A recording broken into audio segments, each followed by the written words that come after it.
আসসালামু আলাইকুম ওয়া রাহমাতুল্লাহ। আমি এখন আপনাদেরকে যে জায়গাটি দেখাচ্ছি সেটা কুমিল্লা জেলার দেবিদ্যা থানাধীন ৬ নং ফতেহাবাদ ইউনিয়নের সুলতানপুর গ্রামের। বর্তমানে সুলতানপুরের অবস্থান সম্পর্কে আপনাদের কিছু তথ্য দেই। বিশেষ করে সুলতানপুরের পূর্ব দিকে যাদের বাড়ি ঘর রয়েছে, রাস্তাঘাট, ম্যাক্সিমাম রাস্তাঘাট পানি ভরপুর, কোথাও হাঁটু পানি তো কোথাও কোমর পর্যন্ত পানি।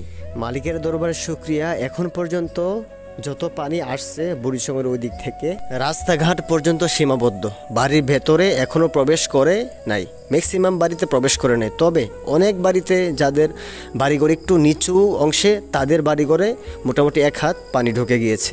আমি এখন যে জায়গায় দাঁড়িয়ে আছি ওইটা সুলতানপুরের পূর্ব দিকের ফসলাদি জমিগুলাতে। এখানে মোটামুটি প্রায় কোমর থেকে বুক পর্যন্ত পানি কি কোথাও কোথাও আছে। তাছাড়া অনেকেই গণবসতি ছেড়ে ফসলাদি জমির উপরও বাড়িঘর নির্মাণ করেছেন।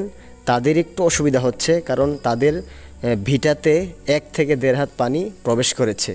পাশাপাশি সুলতানপুরের পার্শ্ববর্তী যে গ্রামগুলো আছে, বিষ্ণুপুর, জগন্নাথপুর, কালিকাপুর, ফতেহাবাদ, নাল্লা, সাইচাপাড়া, ওই দিকের বিষয়গুলো যে ওইখানেও মোটামুটি পানি আছে, তবে অন্যান্য গ্রামের তুলনায় সুলতানপুর একটু কম। হ্যাঁ, দেন এই যে পাশের গ্রাম নাল্লা, ওইটাতে অনেক পানি, বিষ্ণুপুরও পানি আছে, ওইদিকে সাইচাপাড়া অনেক পানি। মোটামুটি আশেপাশের যত গ্রাম রয়েছে ওই যে বুড়িচংয়ের ওই পানিগুলা আস্তে আস্তে স্রোতে ভাসতে ভাসতে এই গ্রামগুলোতে প্রবেশ করছে।